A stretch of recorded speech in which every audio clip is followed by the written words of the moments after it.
Friends, welcome to my YouTube channel.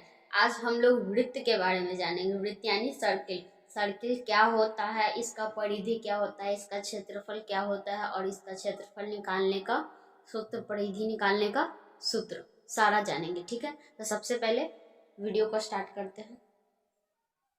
ये वृत्त है। ठीक है, किसी भी गोल आकृति को, गोल बंद आकृति को क्या कहते हैं? वृत्त कहते हैं। ठीक है, ये जो इसका बीच वाला पॉइंट होता है ना, इसका सेंटर होता है, इसको हम लोग क्या कहते हैं? इसको हम लोग केंद्र कहते हैं। ठीक है, केंद्र। ठीक, इसको सेंटर कहते हैं इंग्लिश में। और यहाँ से यहाँ के गोल वाला जो राउंड है, ये इसको हम लोग क्या कहते हैं? परिधि कहते हैं। ठीक है, इसको परिधि कहते हैं। ठीक है, और अगर यहाँ से यहाँ तक की दूरी को क्या कहते हैं? त्रिज्या, यानी इसको r से डिनोट किया जाता है। और वही अगर यहाँ से सीधे इसको यहाँ तक मिला दिया जाए, ये पूरा दूरी को कहा जाए कि इस पूरा दूरी को क्या कहते हैं? तो इस पूरे दूरी को जो है व्यास कहा जाता है। ठीक है, व्यास यानी d से डिनोट किया जाता है, डायमीटर। ठीक है, इतना क्लियर।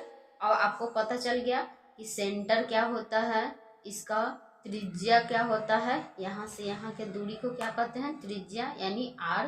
ठीक है, और व्यास क्या होता है? वृत्त के जो बीच का जो पूरा दूरी होता है ना, उसी को व्यास कहा जाता है। ठीक, और इसके गोल जो राउंड है उसको क्या कहते हैं? परिधि कहते हैं। ठीक, पता चल गया।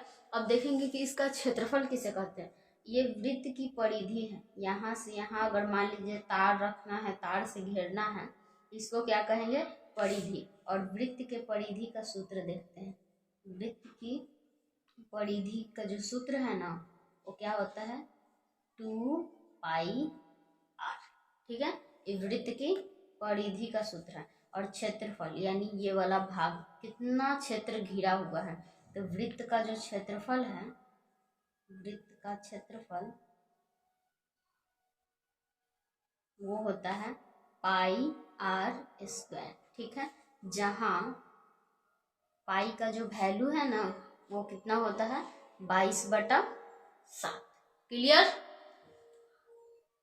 आगे हम लोग इस पे क्वेश्चन देखते हैं। क्वेश्चन के थ्रू और अच्छे से आपको क्लियर हो जाएगा। ठीक, जैसा कि आप देख रहे हैं यहाँ पर क्वेश्चन आपको दे दिया क्या? वृत्त का एक वृत्त है जिसका व्यास दिया हुआ है। ठीक, तो उस वृत्त की परिधि तथा क्षेत्रफल ज्ञात कीजिए। सबसे पहले हम लोग क्या करेंगे?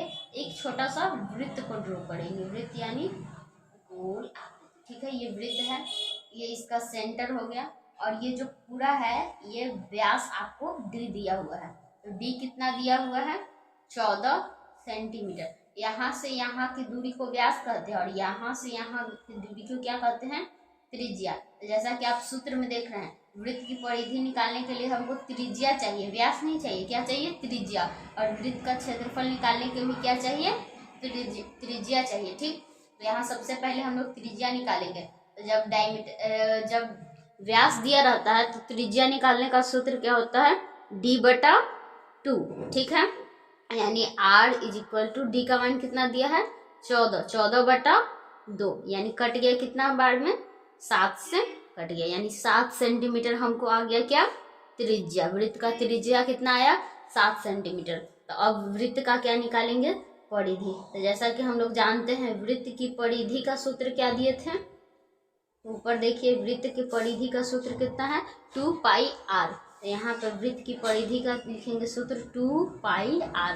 ठीक है, तो 2 अब पाई का मान यहाँ पे बताए थे, जैसा कि पाई का मान कितना है? 22/7। यहाँ लिखेंगे 22/7।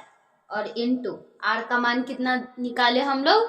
7 सेंटीमीटर। तो यहाँ लिखेंगे 7। ठीक है, ये 7 से ये 7 कट गया, 22 दूना 44 सेंटीमीटर हम लोग का क्या आया? वृत्त की परिधि। अब वृत्त का क्षेत्रफल निकालते हैं। तो वृत्त का क्षेत्रफल का फॉर्मूला क्या पढ़े थे? πr²। यहाँ सीधे लिखेंगे πr²। पाई का मान कितना था? 22/7। और r का मान कितना था?